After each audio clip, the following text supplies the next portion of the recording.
जय हिंद दोस्तों इस वीडियो में हम इंडियन आर्म फोर्सेस के सिवा देश की सुरक्षा करने वाली दूसरी सीएपीएफ और पैरामिलिट्री फोर्सेस के बारे में जानेंगे, जिससे आप उनके रोल को अच्छे से समझ सकें।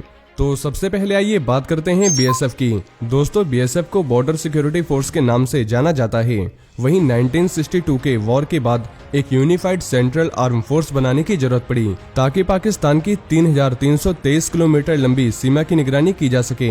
तब 1 दिसंबर 1965 में इस पैरामिलिट्री फोर्स का गठन किया गया। साथ ही बीएसएफ को पूर्वी और पश्चिमी पाकिस्तान की सीमाओं पर तैनात किया गया है और 1971 के वॉर के बाद इन्होंने नए देश बने बांग्लादेश की सीमा की निगरानी की है। मौजूदा समय में 2,70,363 एक्टिव पर्सनल बीएसएफ में काम करते हैं और ये देश की 6,386 किलोमीटर लंबी सीमाओं की निगरानी करते हैं। वैसे बीएसएफ का मेन काम सीमा के आसपास हो रहे एंटी सोशल एलिमेंट्स, कम जोखिम वाली जगहों को अपने कंट्रोल में रखना, सीमा से देश में एंटर करने वाले घुसपैठियों को रोकना, सीमा के आसपास मौजूद गाँव और कस्बों के लोगों की जान बचाना, साथ ही ऐसे और भी कई काम ये जवान करते हैं। इसके अलावा बीएसएफ को आतंकी और नक्सली एक्टिविटीज को रोकने के लिए जम्मू कश्मीर, पंजाब और देश के दूसरे हिस्सों में भी तैनात किया गया है और इनकी खुद की कई विंग्स हैं, जैसे आर्टिलरी विंग और कैमल विंग। तो अब आइए बात करते हैं आईटीबीपी की। दोस्तों, आईटीबीपी का full form Indo Tibetan border police force है। वहीं 24 अक्टूबर 1962 को the Indo Tibetan boundary police बनाई गई थी, ताकि भारत और तिब्बत की सीमा की निगरानी की जा सके। उस समय इसके लिए सिर्फ 4 बटालियन बनाने की अनुमति मिली थी। साथ ही इसे पहले सीआरपीएफ एक्ट के तहत बनाया गया था। बाद में 1992 में आईटीबीपी एक्ट लाया गया। वैसे आईटीबीपी 3488 किलोमीटर लंबी चीन की सीमा की निगरानी करती है और इसे जिम्मेदारी 2004 में दी गई थी। 2004 में ही इसने सिक्किम और अरुणाचल प्रदेश में चीन की सीमा पर तैनात असम राइफल्स से ये जिम्मेदारी ले ली थी। दोस्तों, आईटीबीपी के जवान सीमा सुरक्षा के अलावा आतंकियों से लड़ते हैं, घुसपैठ को रोकते हैं, इंटरनल सुरक्षा में भी तैनात किए जाते हैं और अभी इसके पास 56 सर्विस बटालियन हैं, जिसमें 4 स्पेशलिस्ट बटालियन, 17 ट्रेनिंग बटालियन और 7 लॉजिस्टिक एस्टेब्लिशमेंट शामिल है और इसमें एक्टिव पर्सनल करीब 90,000 है। और आईटीबीपी ने लाइन ऑफ एक्चुअल कंट्रोल के पास 173 बॉर्डर आउटपोस्ट यानी बीओपीएस बनाए हैं, ताकि चीन की हरकतों पर लगातार निगरानी की जा सके। दोस्तों, आईटीबीपी को civil medical camp, disaster management, chemical और न्यूक्लियर अटैक की पूरी ट्रेनिंग दी जाती है और इन्हें संयुक्त राष्ट्र संघ के शांति मिशन में भी तैनात किया जाता है। और आईटीबीपी की 2 battalion national disaster management response force में तैनात है। साथ ही आईटीबीपी के जवान लद्दाख में काराकोरम पास और अरुणाचल प्रदेश के दिपुला तक तैनात हैं और ये माउंटेन ट्रेंड भी होते हैं, यानी ये पेशेवर माउंटेनियर और स्कीयर होते हैं। तो अब आइए बात करते हैं एसएसबी की। दोस्तों, एसएसबी का पूरा नाम सशस्त्र सीमा बल है और साल 1962 में चीनी हमले के बाद मई 1963 में सशस्त्र सीमा बल को स्पेशल सर्विस ब्यूरो के रूप में बनाया गया था। जून 2001 को भारत नेपाल सीमा के लिए लीड इंटेलिजेंस एजेंसी बना दिया गया और उसे ही 1751 किलोमीटर लंबी नेपाल सीमा की निगरानी भी सौंप दी गई। फिर मार्च 2004 में एसएसबी को 699 किलोमीटर लंबी भारत भूटान सीमा की निगरानी का जिम्मा भी सौंप दिया गया। वहीं दोस्तों, ये फोर्स रॉ इंटेलिजेंस ब्यूरो के फॉरेन इंटेलिजेंस डिवीजन की मदद भी करती है। नेपाल भूटान सीमा से सटे राज्यों में इनके सेंटर्स मौजूद हैं, जैसे यूपी, उत्तराखंड, बिहार, पश्चिम बंगाल, सिक्किम और अरुणाचल प्रदेश और करीब 94,261 एक्टिव पर्सनल्स एसएसबी में वर्किंग हैं।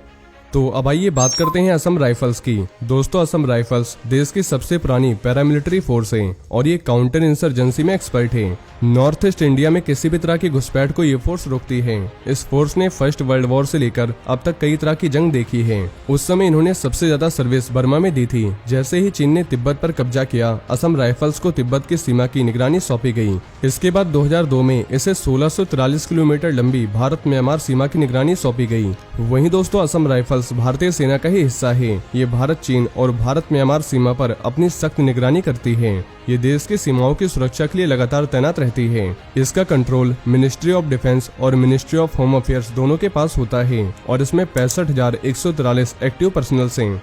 तो अब आइए बात करते हैं सीआईएसएफ की। दोस्तों, सीआईएसएफ का पूरा नाम केंद्रीय औद्योगिक सुरक्षा बल यानी सेंट्रल इंडस्ट्रियल सिक्योरिटी फोर्स है सीआईएसएफ की संस्था की स्थापना सन 1969 में हुई थी और इस संस्था की स्थापना का मेन मकसद गवर्नमेंट इंडस्ट्रीज को सुरक्षा प्रदान करना था और पिछले कई सालों से ये फोर्स अपनी सेवाओं से देश की कई तरह से सुरक्षा कर रही है और सीआईएसएफ सीधे गृह मंत्रालय से जुड़ा हुआ है। वहीं इनकी खुद की कई स्पेशल पर्पस विंग्स हैं, जैसे फायर विंग जो किसी भी समय आग लगने जैसी समस्या से निपट सकती है। वहीं इसकी दूसरी विंग है स्पेशल सिक्योरिटी ग्रुप SSG, जिसका काम VIP लोगों को सुरक्षा देना होता है और सीआईएसएफ में करीब 1,64,000 एक्टिव पर्सनल्स हैं। साथ ही अगर इनके काम की बात करें तो जैसा कि इसके नाम से ही पता चल रहा है कि इनका मेन काम देश के बड़े इंडस्ट्रीज को सुरक्षा प्रदान करना है। इसके साथ साथ न्यूक्लियर इंस्टॉलेशंस, बंदरगाहों यानी sea ports, airport, government and non official secret works, note press ऐसे इंडस्ट्रीज को सुरक्षा प्रदान करने का काम इस फोर्स को सौंपा गया है। और सीआईएसएफ के जवान आपको दिल्ली मेट्रो, VIP सिक्योरिटी व गवर्नमेंट प्रोजेक्ट्स पर भी देखने को मिल जाएंगे। साथ ही इन्हें disaster management and fire management जैसे काम भी सौंपे गए हैं। तो अब आइए बात करते हैं सीआरपीएफ की। दोस्तों, सीआरपीएफ को सेंट्रल रिजर्व पुलिस फोर्स या केंद्रीय रिजर्व पुलिस बल भी कहते हैं और ये देश की सुरक्षा में बड़ी भूमिका निभाते हैं। दोस्तों, सीआरपीएफ देश के अंदर की सुरक्षा से लेकर बॉर्डर एरियाज की सुरक्षा और एंटी नक्सल ऑपरेशंस में भी बड़ा रोल निभाते हैं। साथ ही जम्मू एंड कश्मीर के ज्यादातर ऑपरेशंस में सीआरपीएफ के जवानों का बड़ा रोल रहता है। वहीं देश के अंदर दंगे जैसे सिचुएशन से भी निपटने के लिए सबसे पहले सीआरपीएफ को याद किया जाता है और ये प्राकृतिक आपदाओं के दौरान बचाव और राहत के ऑपरेशंस के साथ VIP लोगों की सुरक्षा व इलेक्शंस के दौरान भी बड़ी भूमिका निभाते हैं। और देश की आजादी से पहले 27 जुलाई 1939 को केंद्रीय रिजर्व पुलिस फोर्स की स्थापना हुई थी। पहले इसे क्राउन रिप्रेजेंटेटिव पुलिस के रूप में जाना जाता था, लेकिन 28 दिसंबर 1949 को संसद के एक अधिनियम द्वारा इस बल का नाम केंद्रीय रिजर्व पुलिस बल कर दिया गया और ये इंटरनल यानी देश के अंदर की सुरक्षा के लिए जिम्मेदार सबसे बड़ा संगठन है। और इसकी मेन 2 विंग्स हैं, एक रैपिड एक्शन फोर्स जिसको हम RAF के नाम से जानते हैं, जिनका काम अशांति के समय माहौल को कंट्रोल करना होता है। वहीं सेकंड विंग है कोबरा। ये एक कमांडो विंग है जिसे जंगल वॉरफेयर में एक्सपर्ट माना जाता है और इन्हें काफी हार्ड ट्रेनिंग दी जाती है जिससे नक्सलियों से निपट सकें। वहीं इसके अलावा भी इसके कुछ और विंग्स हैं जिनका काम थोड़ा अलग है, जैसे special duty group, valley quick action team, parliament duty group और मौजूदा समय में सीआरपीएफ में करीब 3,14,000 एक्टिव पर्सनल्स हैं, जिसकी वजह से ये देश व दुनिया की सबसे बड़ी पैरामिलिट्री फोर्स है। तो अब आइए बात करते हैं कोस्ट गार्ड की। दोस्तों, 1960 के समय में समुद्री रास्तों से लगातार हो रही तस्करी और कोस्टल एरियाज के पास बड़ी मात्रा में मछली पकड़ने की एक्टिविटीज में अवैध आवाजाही की पहचान न हो पाना, खासकर तब जब मछुआही क्राफ्टों के रजिस्ट्रेशन के लिए किसी इफेक्टिव नियम का लागू न होना, ऐसे कई वजह से देश को बहुत बड़ा आर्थिक नुकसान हो रहा था। इस नुकसान को रोकने के लिए सख्त नियमों और कार्यवाही के लिए रुस्तम जी आयोग का गठन किया गया और इसी आयोग ने नेवी के साथ तटरक्षक बलों यानी कोस्ट गार्ड की भी जरूरत को महसूस किया और इसकी सिफारिश की। फिर रुस्तम जी समिति की सिफारिशों पर सचिवों द्वारा विचार किया गया और 7 जनवरी 1976 को उन्हें स्वीकार कर लिया गया और इस तरह 1 फरवरी 1977 को इंडियन कोस्ट गार्ड को बनाया गया था।